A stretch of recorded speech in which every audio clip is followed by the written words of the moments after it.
Good morning. In the previous class, we had discussed past adjustments. Any doubt in that?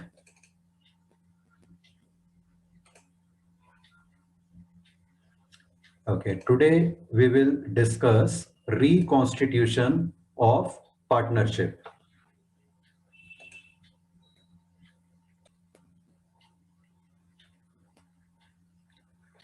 Any change in profit sharing ratio among the partners is termed as reconstitution of partnership. Means whenever the profit sharing ratio among the partners changes, we call it reconstitution of partnership. Whenever profit sharing ratio changes, technically the old partnership comes to an end and a new partnership begins, even though the same business firm continues as earlier.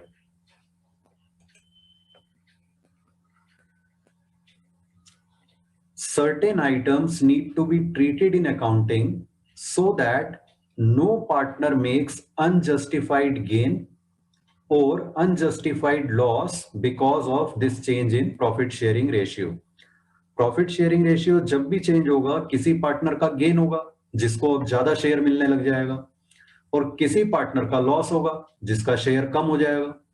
ठीक है, लेकिन किसी को भी unjustified gain या loss ना हो, इसके लिए we need to treat certain items at the time of change in profit sharing ratio.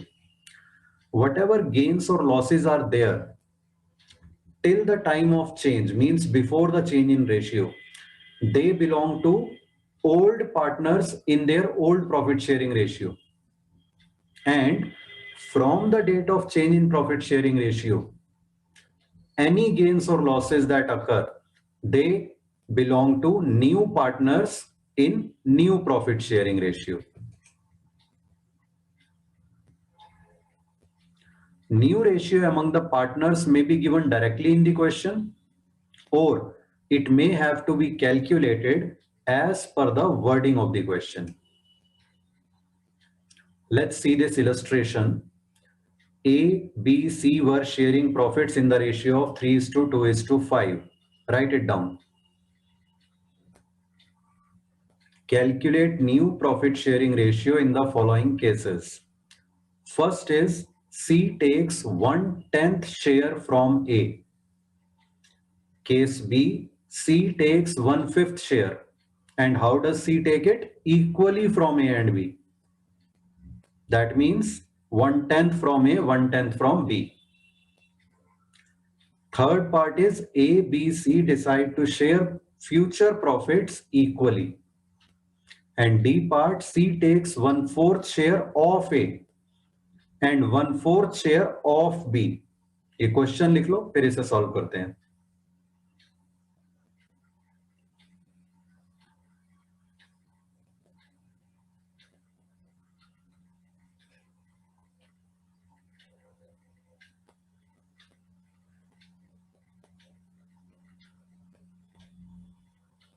Written?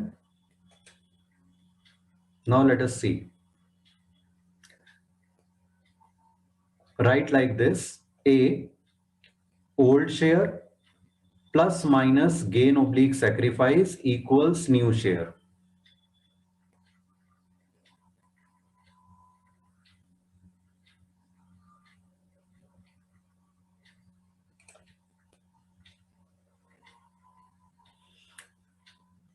In case of A, partner A, old share was how much?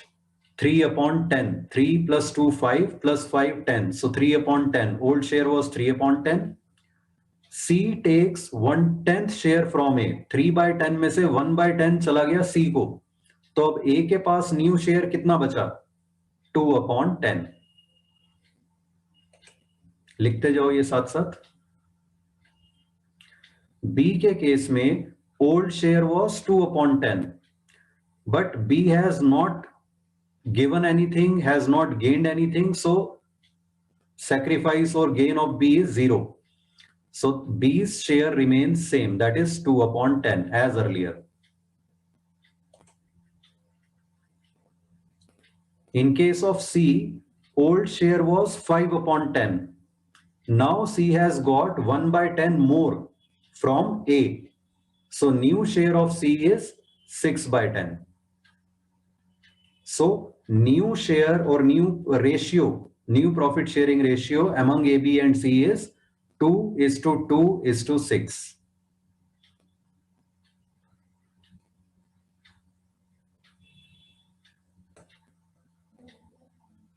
Now part B.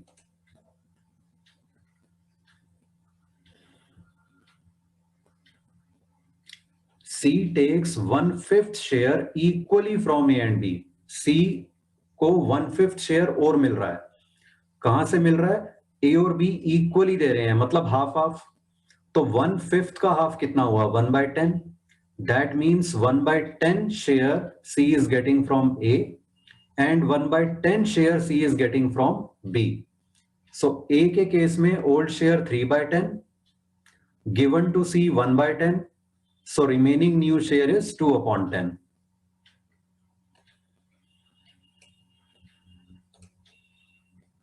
In case of B, old share 2/10 given to C 1/10.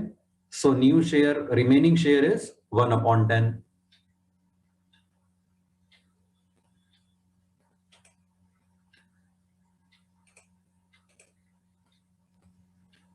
Yes, sir. ठीक है. And what about C? C का old share था 5/10. अब उसे 1/10 मिल गया A से और 1/10 मिल गया B से, यानी 2/10 मिल गया उसे. तो न्यू शेयर कितना हो गया C का? 2/10 मिल गया उसको, तो 7/10 हो गया. 7/10 हो गया. So the new ratio now is 2:1:7.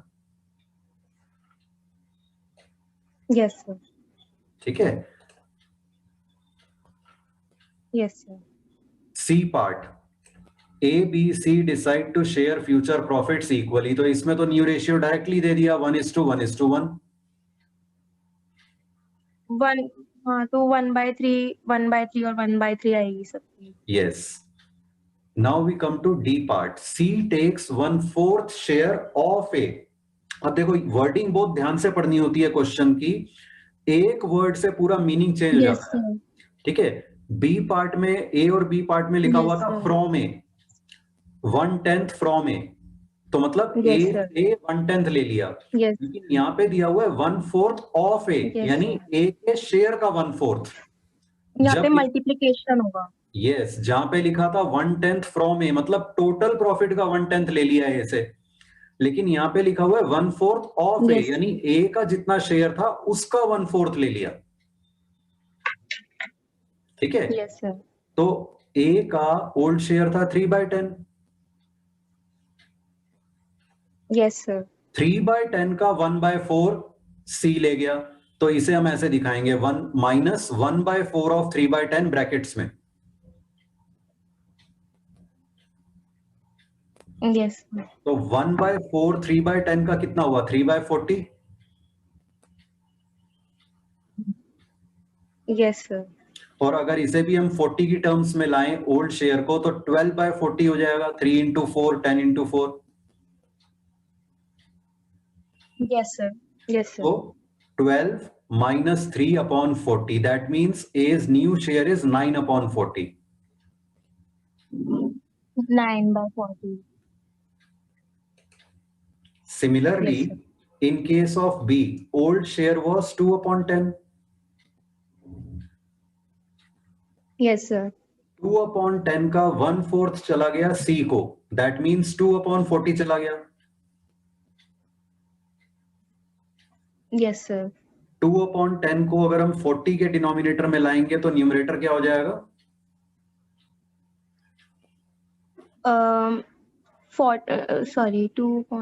20/40. नहीं, 10 को 4 से मल्टीप्लाई करके 40 होगा ना, तो 2 को 4 से मल्टीप्लाई करके 4 से करें, सॉरी 8/40. 8/40. यस, 8/40 हो जाएगा. तो इसका मतलब हो गया 8/40 में से 2/40 चला गया. तो बचा कितना बी के पास शेयर? 6/40. यस. और सी के केस में 5/10 इसको शेयर मिल रहा था पहले, अब इसे 3/40 और मिल उसको गया ए से, 3/40 और 2/40 मिलेगा। हाँ, और 2/40 मिल गया बी से। तो 5/10 को अगर हम 40 की टर्म्स में लाएं, 40 के डिनोमिनेटर में, तो न्यूमरेटर क्या हो जाएगा? 20 by 40। Yes, so 20/40 plus 3/40 plus 2/40, तो इसका न्यू शेयर आ गया 25/40, yes sir. Right? So new ratio is 9:6:25। Yes sir. Is it clear? Yes sir. अच्छा, एक मैंने क्वेश्चन शेयर किया था व्हाट्सएप ग्रुप में भी, अभी फिर से वो डिस्कस करते हैं, यहाँ पे बड़ा रेलेवेंट है वो। There are two friends, okay. A and B, let us say, ठीक है? वो दोनों मिलते ओके। हैं एक जगह मंदिर में बड़े दिनों के बाद, और उन्हें वहां पर एक पर्सन मिलता है, सी। सी सेज कि भाई मुझे तो बड़ी भूख लग रही है, आप लोगों के पास कुछ खाने को है क्या? तो ए और बी कहते हैं कि हाँ, हमारे पास कुछ रोटियां हैं। A has 3 chapatis and B has 5 chapatis. How many? 5 chapati. A के पास 3 है, बी के पास 5 है। तो कहते हैं हम एक काम करते हैं, इनको तीनों आपस में बांट लेते हैं इक्वली। लेकिन 8 चपातीज को 3 इक्वल हिस्सों में बांटना मुश्किल है, तो वो क्या हाँ करते जी। हैं, हर चपाती के 3 इक्वल पार्ट्स कर लेते हैं। तो टोटल कितने पार्ट्स हो गए 8 चपातीज के?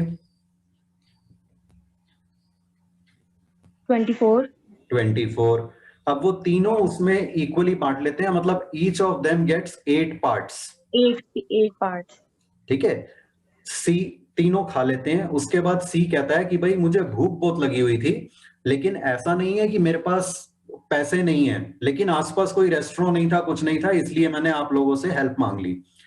ही गिव्स, वो कहता है I am so thankful to you, आपने मेरी ऐसे टाइम में मदद की है। And he gives 8 gold coins to them. How many? 8 gold coin. 8 gold coins, और वो चला जाता है। अब ए और बी में कंफ्यूजन हो जाती है कि ये 8 गोल्ड कॉइन्स को कैसे डिस्ट्रीब्यूट करें आपस में। ए कहता है 4-4 दोनों ले लेते हैं, ठीक है। बी कहता है नहीं, तुम्हारी तुम 3 रोटी लाए थे, मैं 5 रोटी लाया था, तो हम 3:5 शेयर करेंगे, 3 गोल्ड कॉइन्स तुम लोगे, 5 मैं लूंगा, ठीक है। तो आपको क्या लगता है क्या होना चाहिए दोनों में से? सर अगर हम इसको अकाउंट्स के पॉइंट ऑफ व्यू से देखें तो उसमें तो हम पार्टनरशिप डीड के हिसाब से देखते हैं, बट यहाँ पर तो वो है नहीं। आई गेस मैं होती तो 3:5 कहती उनको। 3:5। अगर मैं पार्टनरशिप डीड के हिसाब से भी बताऊं, they were sharing profits equally, let us say. So sir फिर तो 4 और 4 भी ले सकते हैं। 4 और 4, ओके। अब इसको समझते हैं। इन दोनों की कंफ्यूजन में मंदिर के जो प्रीस्ट थे, उन्होंने सुना कि ये आपस में कुछ आर्ग्यूमेंट हो रहा है, तो इन्होंने प्रीस्ट के पास गए, प्रीस्ट को कहा कि भाई हेल्प कर दो हमारी, हम डिसाइड नहीं कर पा रहे कैसे डिवाइड करें। प्रीस्ट ने कहा ओके, आप हाँ ये जी। 8 गोल्ड कॉइन्स मेरे पास छोड़ जाओ, कल आना, कल मैं आपको डिसीजन दूंगा, ठीक है। दोनों चले गए, प्रीस्ट बैठ गए मेडिटेशन में। अब मेडिटेशन में प्रीस्ट ने गॉड से पूछा कि भाई आप मुझे गाइड करो, कैसे मैं इनका डिसीजन करूं। तो गॉड ने कहा कि भाई तुम ए को 1 गोल्ड कॉइन दे दो और 7 गोल्ड कॉइन्स बी को दे दो।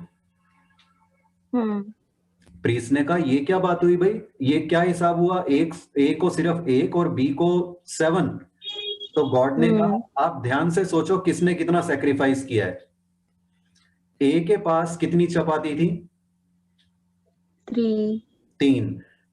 3 पार्ट्स में डिवाइड करके टोटल कितने पार्ट्स हो गए उसकी चपाती के? 9। बी के पास कितनी चपाती थी? 7।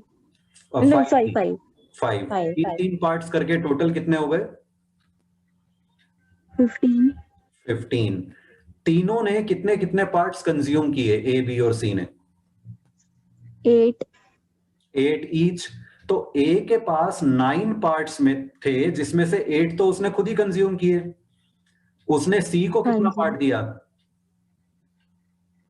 सी को सिर्फ 1 पार्ट गया उसकी चपातीज में से। बी के पास 15 पार्ट्स थे, जिसमें से उसने 8 खुद कंज्यूम किए और सी को कितने दे दिए? 7।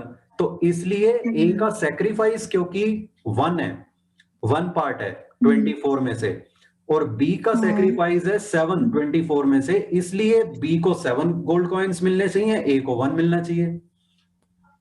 जस्टिफाइड? जस्टिफाइड? Yes sir.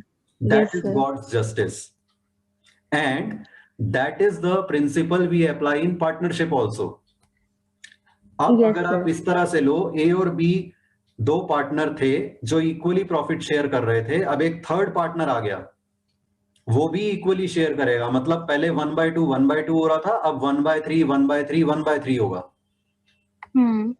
ठीक है, तो ए और बी को कितना पोर्शन, अगर वो 8 गोल्ड कॉइन्स ला रहा है या 8 लेट अस से 8,000 रुपीज ला रहा है, उसमें से ए और बी को कितना कितना मिले, जितना जितना उन्होंने सेक्रीफाइस किया है। ठीक है, सेक्रीफाइस किया है उन्होंने 1 पार्ट एंड 7 पार्ट्स। ठीक है, तो 8,000 में से 1,000 ए को मिल जाएगा, 7,000 बी को मिल जाएगा। Is it clear? Yes yes sir. ठीक है, तो गेन या सेक्रीफाइस निकालने की जरूरत पड़ती है ऐसे में। जब भी प्रॉफिट शेयरिंग रेशियो चेंज होता है, we need to find out how much the old partners, each of the old partners is gaining और सेक्रीफाइसिंग। और गेन या सेक्रीफाइस हम कैसे निकालते हैं? न्यू शेयर में से ओल्ड शेयर माइनस कर दो। ठीक है? Yes sir. Yes sir. For example, अब उस ये जो हमने एग्जाम्पल लिया, इसमें क्या था? ए और बी का ओल्ड रेशियो था 3:5, 3 चपाती उसके पास थी, 5 बी के पास थी, 3:5। अब न्यू शेयर उनका हो गया 1:1:1, जो सी के साथ उन्होंने इक्वली शेयर किया। ठीक है, तो न्यू शेयर 1/3, ए के केस में 1/3 माइनस 3/5, बी के केस में new share again 1/3 minus, sorry, new share is 1/3 ए के केस में माइनस 3/8, जो उसका ओल्ड शेयर था। 3/8। हाँ, और बी के शेयर में 1/3 माइनस 5/8। Yes sir. ठीक है, so for example, old ratio of A, B and C was 3:2:1 and new ratio is 5:3:2। तो yes, सेक्रीफाइस कैसे निकालेंगे ये लिखो। yes, new share minus old share is equal to gain oblique sacrifice.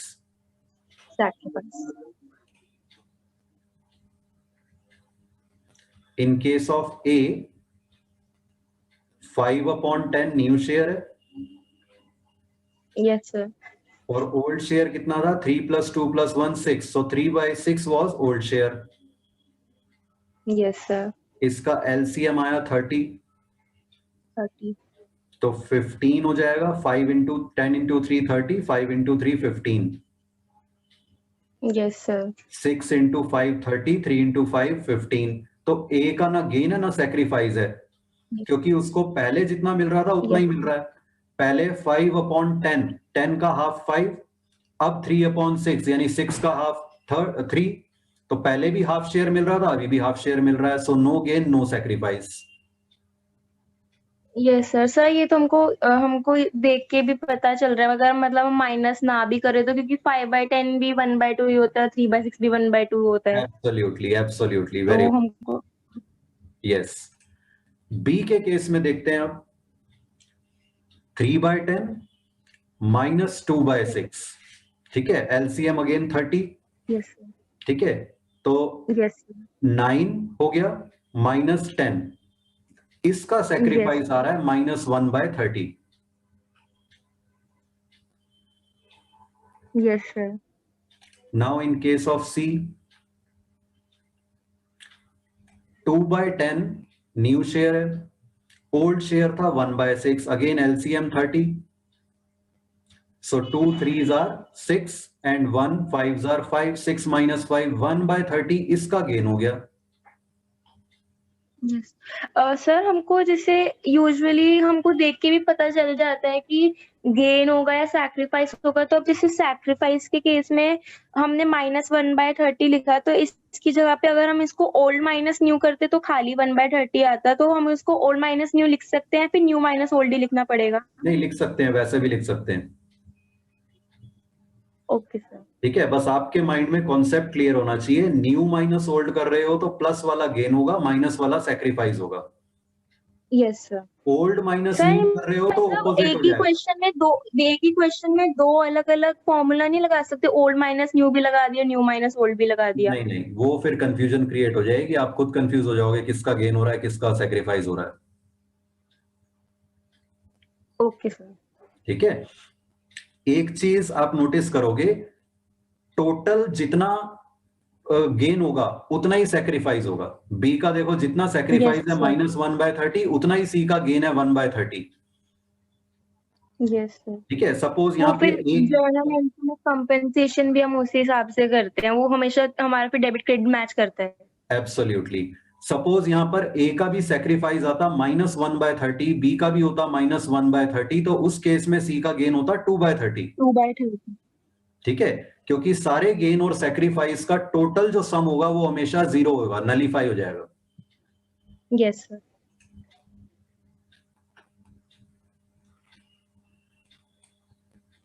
Now what is goodwill? Goodwill term हम सुनते आए हैं, 11th में भी हमने पढ़ा था, it is an intangible asset. Goodwill is N estimate of the value of reputation of a business, उसकी रेप्यूटेशन की वैल्यू है। ठीक है, इसकी डेफिनेशन लिखो, goodwill is the present value of expected future income in excess of normal return on investment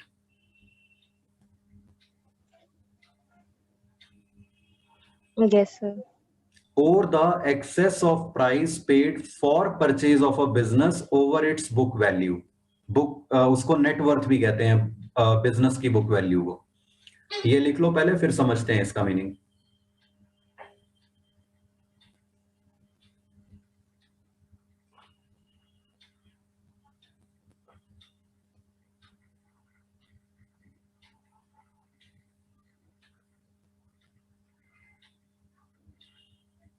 done sir। Okay, suppose you are planning to start a new sweet shop। ठीक है, अब आपके पास दो ऑप्शन है, या तो आप अपने नाम से स्टार्ट कर लो उस स्वीट शॉप को, दूसरी ऑप्शन है कि आप एक एस्टैब्लिश्ड ब्रांड नेम का, हल्दीराम का या बीकानेर वाला का नाम ले लो, ब्रांच खोल लो, हाँ फ्रेंचाइज ले लो, उनका नाम ले, उनके नाम से खोल लो। आपको लगता है कि अगर आप अपने खुद के नाम से खोलोगे तो वो एक हल्दीराम या बीकानेर वाला के लेवल पे पहुंचने में जितना प्रॉफिट वो अगर आप हल्दीराम या बीकानेर वाला के नाम से खोलते हो तो लेट अस से आप एस्टिमेट करते हो आपका पर ईयर 10 लाख का प्रॉफिट होगा। ठीक है, और अगर आप एक किसी नए नाम से खोलते हो तो लेट अस से आपका 4 लाख का पर ईयर प्रॉफिट होगा। Yes sir. क्यों? क्योंकि वो एस्टेब्लिश ब्रांड नेम्स हैं, उनके नाम से ज्यादा कस्टमर आएंगे, ज्यादा सेल होगी, ज्यादा प्रॉफिट होगा। सपोज आपको लगता है कि आप अगर नए नाम से खोलो तो एक हल्दीराम या बीकानेर वाला के लेवल पे पहुंचने में आपको 6 साल लग जाएंगे। ठीक है, तो 6 लाख का पर एनम प्रॉफिट का डिफरेंस है। Yes sir. और 6 साल आप एस्टिमेट कर रहे हो लग जाएंगे उस लेवल तक आने में एक नए नाम को, तो 6 लाख इंटू 6, रफली हम कह सकते हैं 36 lakh is the value of goodwill of Haldiram और बीकानेर वाला। Yes sir. ठीक है, तो ये हम कह रहे हैं goodwill is the present value of expected future income. Expected future income हमारी अगर हल्दीराम के नाम से या बीकानेर वाला के नाम से खोलते हैं तो 10 लाख है, in excess of normal. Yes sir. Normal return क्या हुई, जो नए नाम से खोलेंगे 4 लाख, तो एक्सेस कितना है 6 लाख। ठीक है, और वो 6 साल तक हम एस्टिमेट कर रहे हैं कि रहेगा डिफरेंस, तो ये सुपर प्रॉफिट हुआ ना। यस यस, ठीक है, तो वो गुडविल की वैल्यू हो गई 36 लाख। या फिर अगर आप यस कोई चलता हुआ बिजनेस टेक ओवर कर रहे हो, ऑलरेडी एक अच्छी खासी यस स्वीट शॉप आपके लोकेलिटी में चल रही है, आप उसका बिजनेस टेक ओवर कर लेते हो, उसके बिजनेस के सारे यस सर एसेट्स मिलाकर हैं 25 लाख, और यस सर लायबिलिटीज हैं लेट अस से 13 लाख, तो उसकी यस नेटवर्थ सर कितनी है? Sir can you repeat? Assets हैं उस बिजनेस के 25 लाख और यस सर लायबिलिटीज हैं 13 लाख 13, तो उसकी नेटवर्थ कितनी है? और एसेट्स आपने 35 लाख बोले थे। एसेट्स 25 12 लाख हाँ नेटवर्क। हाँ हाँ, बिल्कुल ठीक बोल रही हो, 12 लाख। लेकिन सपोज आपने वो बिजनेस टेक ओवर किया उससे 15 लाख में, तो आपने 3 लाख एक्स्ट्रा किस बात के दिए? Yes sir. सर उसकी गुडविल के लिए कि उस हमको पता है कि अभी और चलेगा बिजनेस। यस, क्योंकि वो एस्टेब्लिश्ड एक नेम है, आपको पता है अच्छा खासा चलता हुआ बिजनेस है, 3 लाख आपने उसके गुडविल के दिए। ठीक है, तो अब इस डेफिनेशन को दोबारा देखते हैं, हम यही कह रहे हैं। पहला तो हो गया present value of expected future income in excess, ये हमने डिस्कस कर लिया। और अगर हम किसी बिजनेस को टेक ओवर कर रहे हैं तो excess of price paid for purchase of business over its book value और नेटवर्थ, इसे हम कहते हैं गुडविल। Yes sir. ठीक है, अब हम डिस्कस करते हैं characteristics. First characteristic, goodwill is an intangible asset, it can not be seen और touched but it exists. Yes sir. Goodwill can not exist separately from the firm. आप ये नहीं कह सकते हल्दीराम वाले को कि तुम नाम अपना अपने पास ही रखो, सिर्फ अपना गुडविल हमें दे दो, गुडविल खरीदना चाहते हैं हम सिर्फ, that is not possible. Goodwill exists with the business, को एग्जिस्ट विद द बिजनेस, उसके नाम के साथ अटैच्ड है, उसके नाम के बिना उसका गुडविल नहीं है। और सर अगर हम खाली उसका, जैसे हमने सिर्फ हल्दीराम का नेम ले लिया लेकिन एसेट्स सारे हमारे हैं, हमारे वर्कर्स हैं, तो फिर? हाँ, तो वो फ्रेंचाइज फॉर्म ऑफ बिजनेस यही होता है ना, तब भी आपको उन्हें एक एनुअल फीस पे करनी पड़ेगी for the name that you are using, and they will also keep a check on your quality. आपके प्रोडक्ट की क्वालिटी भी वो चेक में रखेंगे क्योंकि उनका नेम यूज हो रहा है, तो they will not like to compromise on quality. Sir नहीं, मैं फ्रेंचाइज की बात नहीं कर रही, हम टॉकिंग अबाउट कि हमने हल्दीराम का पूरा नेम ही हमने मतलब अपने अंडर ले लिया है, उसकी जो गुडविल है। अब हल्दीराम को अगर बिजनेस स्टार्ट करना है तो किसी और नेम से करे, लेकिन उसके एसेट्स उसी के पास से हमने अपने लगाए हैं। ये पॉसिबल नहीं है ना, वही तो मैं कह रहा हूँ, सेकंड पॉइंट में हमने यही कहा, आप सिर्फ गुडविल नहीं ले सकते। Sir just a second, I guess someone is there. Okay,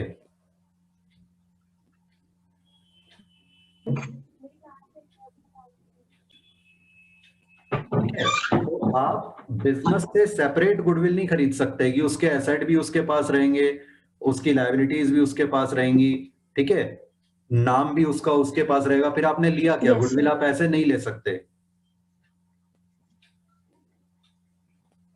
right? Sir.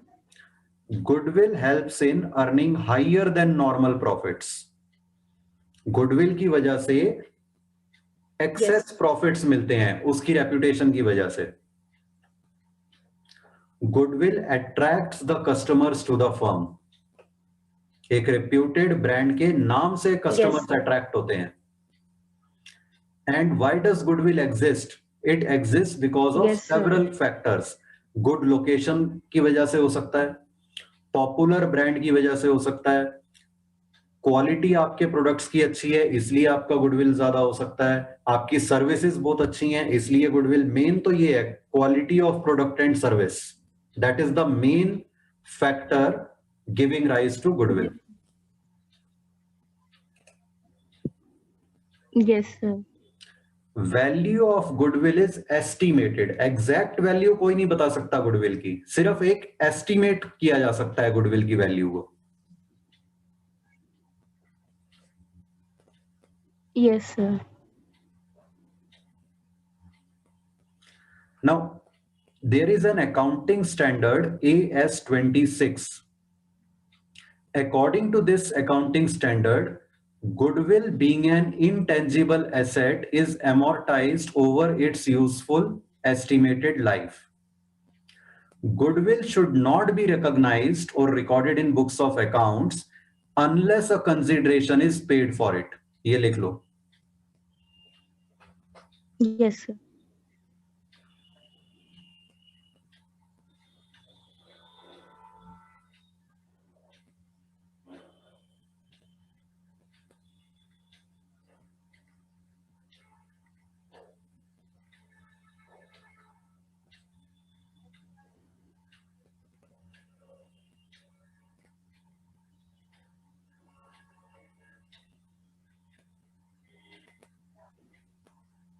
Done.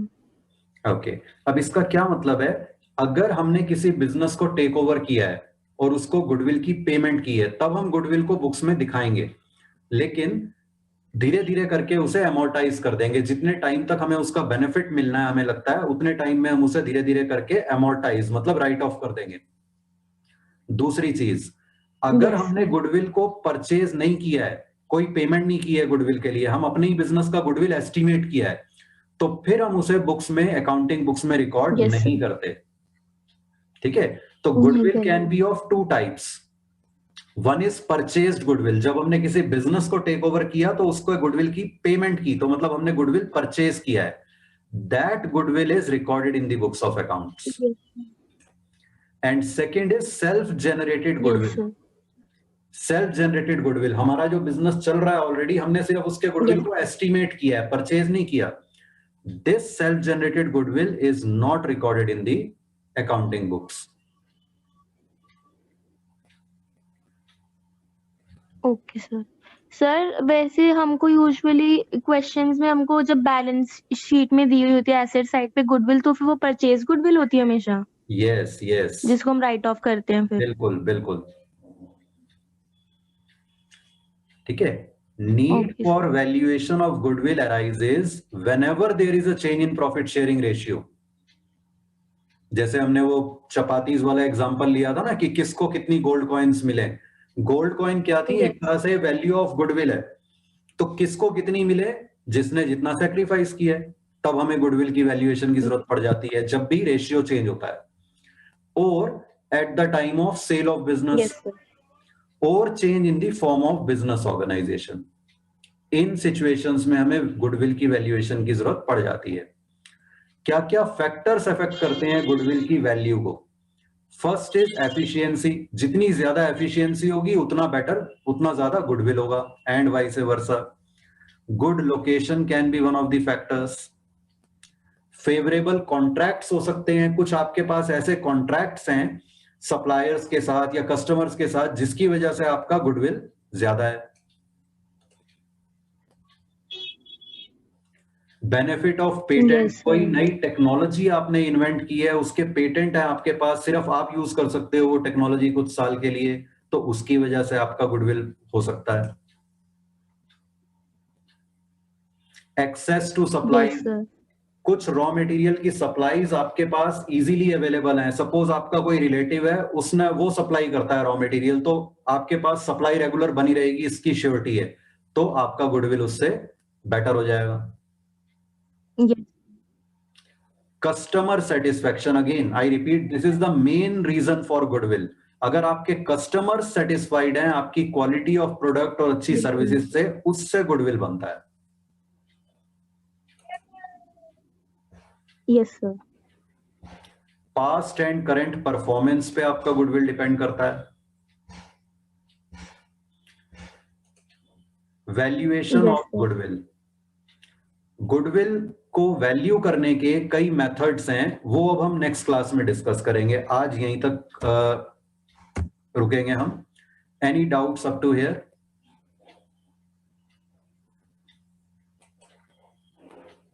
Sir मुझे बस ये पूछना था कि जैसे अभी हमने कहा एक्सेस टू सप्लाई, जो इस टाइप के पॉइंट्स है यूजुअली फर्म को तो पता होता है, बट